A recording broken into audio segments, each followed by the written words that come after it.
जळगाव जिल्ह्यात यंदा मोठ्या प्रमाणात पाऊस झाल्यामुळे शेतीचे नुकसान झाले आहे। जिल्ह्यातील अनेक तालुक्यांमध्ये जून व जुलै महिन्यात अतिवृष्टीची नोंद झाली, तर शेतांमध्ये पाणी साचल्यामुळे खरीपची पीक जळून खाक होत आहे।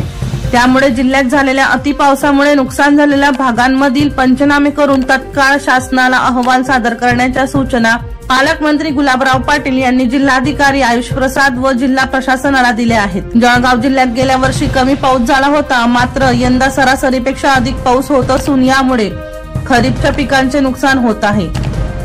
दररोज होणाऱ्या पावसामुळे शेतकऱ्यांना शेतात जाऊन नांगरणी फवारणी ही कामे देखील करता येत नाहीत।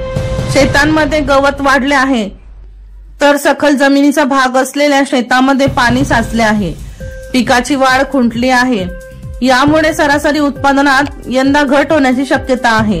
हा धोका लक्षात घेता व शेतकऱ्यांचे होणारे नुकसान लक्षात घेता जिल्हा प्रशासन व कृषी विभागाने तत्काळ नुकसानग्रस्त भागांमध्ये जाऊन पंचनामे करून नुकसानीचा अहवाल शासनाकडे सादर करण्याच्या सूचना पालकमंत्री गुलाबराव पाटील यांनी दिल्या।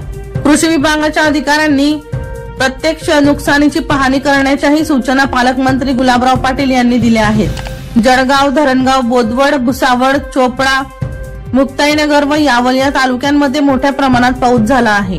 वर्षा लोहार यांचा रिपोर्ट V1 लाईव्ह जळगाव।